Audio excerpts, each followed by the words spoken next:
Wala makaipsod sa kamot sa EGD o sa team sa CDO Malaybalay. Ang usa ka habal-habal driver human masikop sa gihimong drug bypass operation. Pasado alas 5:17 sa hapon na Mayo 6 tuig 2026 sa Purok City, Barangay 9, Malaybalay City.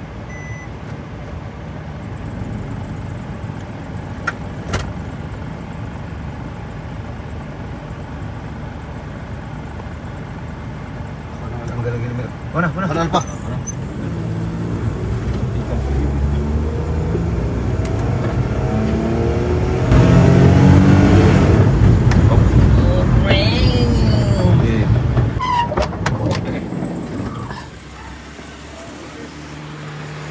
Nara ko ng palit.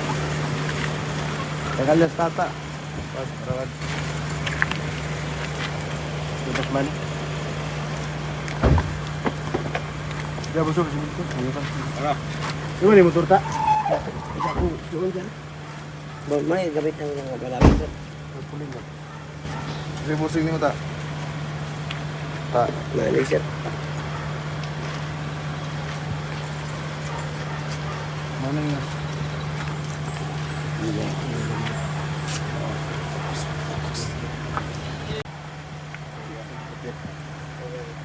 Oh. Saya ketemu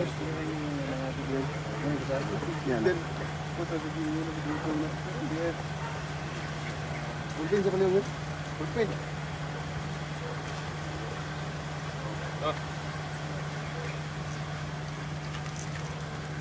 Ano ko boss?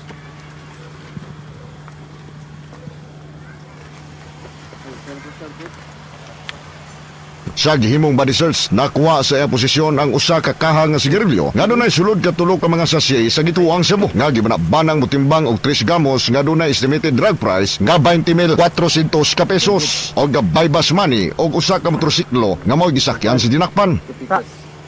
Ikaw ta among gidakop sa laod nga pagpamaligya section 5 o napog kay section 11 position sa dangerous drugs. Isairan nga ang suspect nadakpan na kaniadto sa susamang kaso og tulo ka tuig kapin kini sa prisuan. Apan nakagawas ni adtong tuig 2019. Sa karon balik sa prisuan nga maong dinakpan og pasakaan kini og kasong paglapas sa RA 9165 kun nagpayhot og illegal nga droga. Na problema na makasubukol-bukol si mo panglawas si Santon Blas Gold mo na yan. Alang sa naghiusang Pilipino para sa Pilipinas, ako si katropang Prince Obra, XFM News.